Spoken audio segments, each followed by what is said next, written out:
Welcome to A Quick Note, where we unravel the mysteries of ancient civilizations. Have you ever wondered about the incredible feats achieved by our ancestors, or found yourself captivated by the secrets of the pyramids? Well, you're in the right place. I'm your guide, and together, we'll dive into the fascinating world of history, debunk myths, and explore the wonders of our shared past. Before we embark on this adventure, make sure to hit that like button and subscribe, so you never miss an episode. Let's travel back in time and uncover the stories that shaped our world. Ancient civilizations were way more advanced than many people think. They had amazing technologies and engineering feats that still puzzle us today.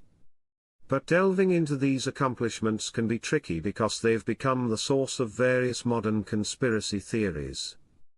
The internet is filled with stories, but many of them are not true. Contrary to being big mysteries, we actually know a lot about how ancient people, like the Egyptians, did their tech and engineering stuff. We might not know every detail, but there's a big gap between not being completely sure and knowing nothing. Let's look at some of these cool things and clear up some false stories about them. How were the pyramids of Giza built?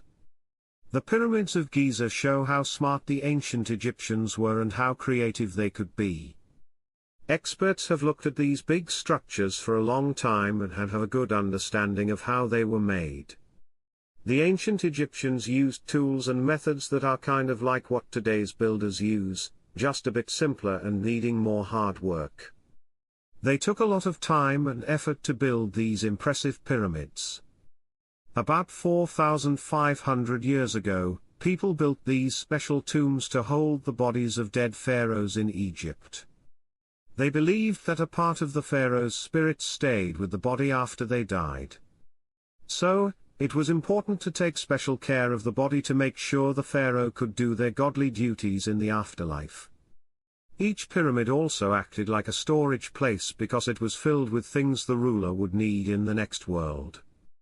The biggest and oldest pyramid in Giza belonged to Pharaoh Khufu and was constructed around 2550 BCE.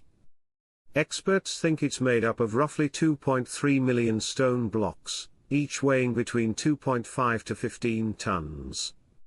The second pyramid, built by Khufu's son Khafra, was constructed around 2520 BCE.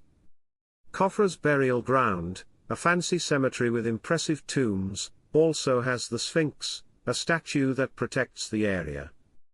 The third pyramid, the smallest one, was built by Pharaoh Menkaure around 2490 BCE. In the beginning, each pyramid was taller than they appear now because they were covered in a smooth layer of white limestone. But as time passed, people took off and stole these outer coverings, and they also took most of the valuable items that were originally inside the pyramids. Even though many conspiracy theories talk about this, the Egyptians really made these monuments using basic tools like plumb bobs, strings, rope, wood, stone hammers, sleds, copper chisels, and saws. They also used known math and engineering tricks. Basically, a pyramid is like a box where the sides come together in the middle with a bunch of smaller rectangles on top of each other. So, to make a pyramid, you just needed a rectangle as the starting base. Figuring this out was quite simple, and they did it by using tools like set squares to arrange and confirm right-angle triangles. The plumb bob helped measure up and down changes. Once they had the bottom part set, each layer on top got smaller, needing careful calculations. After that, they had to cut the outer stones to make a smooth slanting surface for the sides. Workers slid the blocks into position using wooden logs, and then craftsmen shaped them with copper chisels. Some blocks even show marks where the chisels had to be sharpened. It's likely that the Egyptians used a ramp and embankment method to place blocks at higher points on the pyramid. Teams of workers would pull each block up ramps using sleds, rollers, and levers. As the pyramid got taller, they added more sand, bricks, and earth to raise the embankments for supporting the ramps. There are different ideas about how exactly the ramps were set up, but recent archaeological findings suggest that the ancient Egyptians were skilled at using ramps to move heavy stone blocks.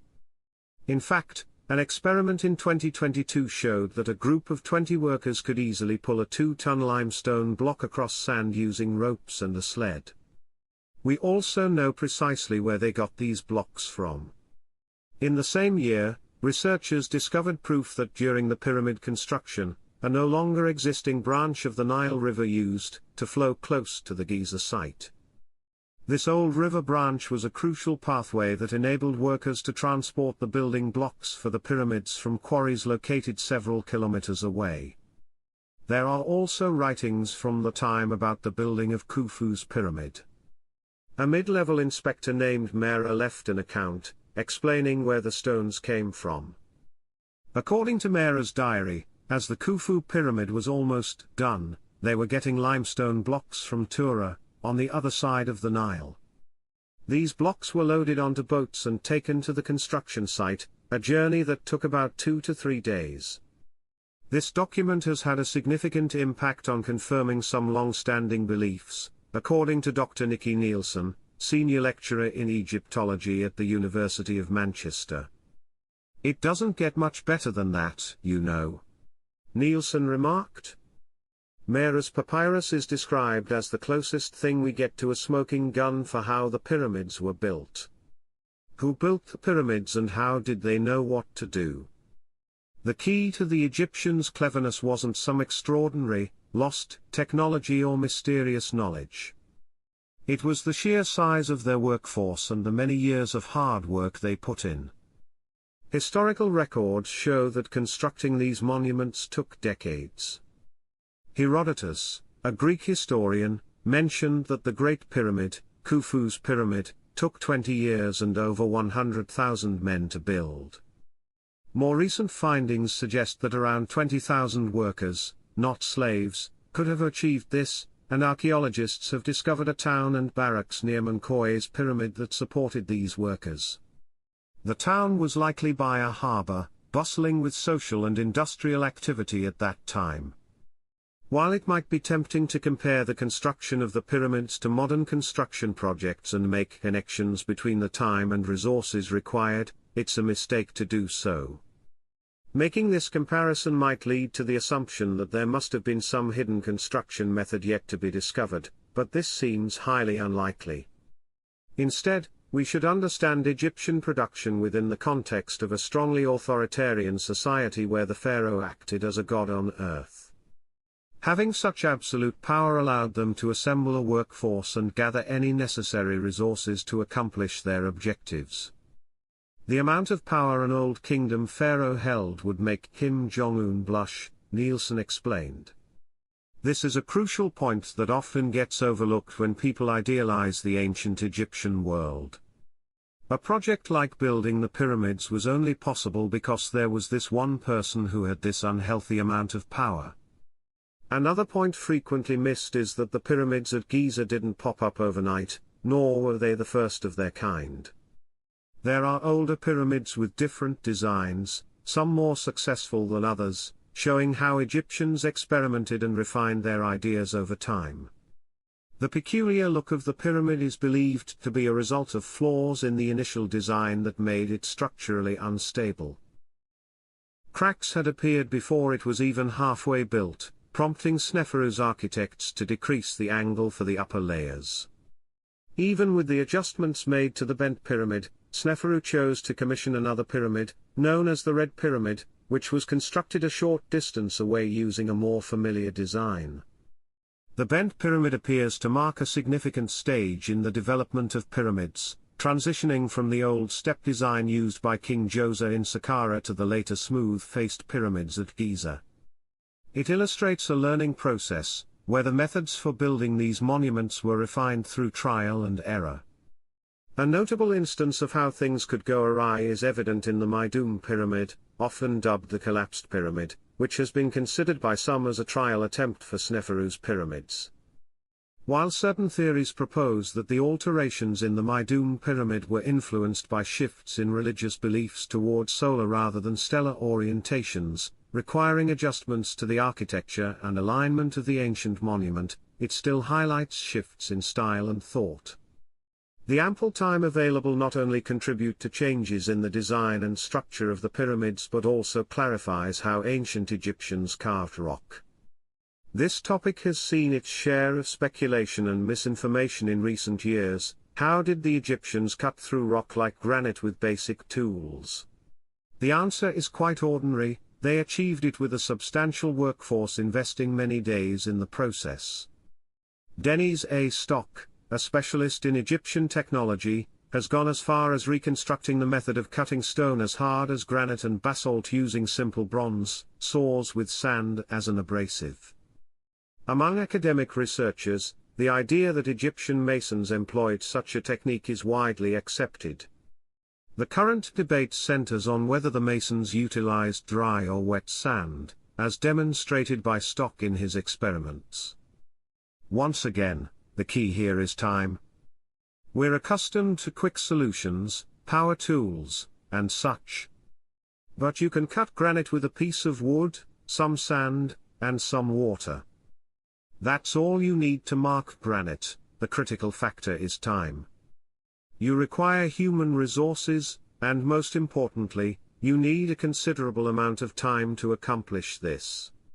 It's entirely feasible. It just requires patience, explained the expert. Old conspiracies and new. In present times, there are various claims about Egyptian science, often linking it to alien interventions or secretive advanced technologies surpassing our current imagination. While these notions persist on the internet or in questionable Netflix series, their advocates often overlook that they are essentially continuing a long-standing tradition. In 1998, American politician Ben Carson asserted that the pyramids were constructed by the biblical figure Joseph to store grain. While this notion may sound absurd, it finds its origins in the Old Testament and gained popularity through Saint Gregory of Tours, a 6th-century historian and bishop. He wrote that the pyramids were wide at the base and narrow at the top in order that the wheat might be cast into them through a tiny opening, and these granaries are to be seen to the present day. These beliefs may seem far-fetched by today's standards, but they highlight how the pyramids have been a subject of speculation and conjecture for a long time. While the notion of grain storage is somewhat understandable, particularly if one has never seen the pyramids, other more peculiar ideas connect unconventional thinking to political ideologies.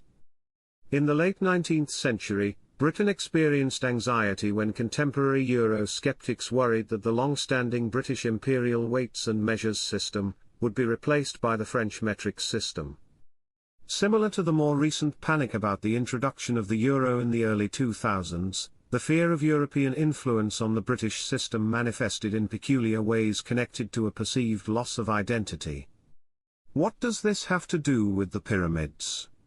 Well, a faction against the metric system held the belief that the imperial inch was a divine and God-given unit of measurement. According to this idea, the Great Pyramids were not tombs for ancient rulers but rather storehouses for divinely inspired metrological measurements. More significantly, it was seen as a sign that the British, and the Anglo-Saxon race, had inherited this divine measurement system. These metrologists contended that the ancient monuments had been built using the Hebrew sacred cubit, which more or less equated to the British inch. While this might appear illogical to us today, these ideas were immensely popular at the time and sparked heated debates among scientific and religious groups, learned societies, and public forums. Their influence was significant enough to delay the adoption of the metric system for a considerable period. Ancient aliens and pseudo-archaeology. The topic of ancient civilizations has become a fertile ground for speculation among fringe believers and various far-right conspiracists. In these alternative narratives, the purported unknowns surrounding ancient civilizations, especially the ancient Egyptians, are seen as evidence either of a long-lost, technologically advanced, often assumed to be white, civilization or as signs of extraterrestrial intervention in human history. The notion that aliens were involved in building or advising the construction of pyramids emerged in the late 19th century, and can be seen as a kind of fan fiction. In 1897, H.G. Wells published The War of the Worlds, inspiring a wave of similar sci-fi books. One notable example is American astronomer and writer Garrett P. Service's 1898 work, Edison's Conquest of Mars, where the protagonist discovers that the ancient Egyptians were actually Martians. Although the book was fictional, it was the first to connect the ancient civilization to alien races. Then, in 1968, Erich von Däniken's Chariots of the Gods. Unsolved Mysteries of the Past popularized the idea that alien visitors, mistaken as gods, influenced Egyptian religion, culture, and technology. The belief in alien interference persists and continues to evolve. With these kinds of conspiracy theories, one follows the other based on what is kind of in the zeitgeist at the time, Nielsen explained. I think that fundamentally, it's because part of us really has a hard time believing that you would go to that amount of trouble just to bury one guy. I think part of the human mind goes, yeah, there's got to be a better explanation than that. Many of these ideas rely on pseudo-archaeology, which rejects scientific methodologies, accepted evidence, and data analysis in favor of selective storytelling to promote biased narratives. In this context, agreed-upon evidence and interpretations are either ignored or taken out of their context and presented to support views that are historically and culturally appropriate. Often, these ideas are directly or indirectly tied to modern racist and nationalist ideologies and prejudices. At their core, they deny that non-European ancient civilizations, from Egyptians to Maya, could possibly be so advanced. This perspective diminishes their accomplishments and overlooks the fact that their contributions to our history are impressive and inspiring without resorting to mysterious influences. I think that, for the public, the most important thing to consider when they read these things is not to underestimate ancient people and not to assume that ancient equals stupid. That is not the case. In terms of ability, in terms of capacity for innovation, there is no difference between you and me and an ancient Egyptian 6,000 years ago, or an ancient Roman. They have, we all have, the same capacity for very creative and innovative problem solving. That's a wrap for today's journey into the mysteries of the past here on A Quick Note. I hope you enjoyed delving into the rich tapestry of history with me. If you found this exploration as intriguing as I have, don't forget to give it a thumbs up, and if you haven't already, hit that subscribe button. Your support fuels our curiosity and keeps the exploration alive. Until our next adventure, signing off. Remember, the past is filled with wonders waiting to be discovered, so stay curious.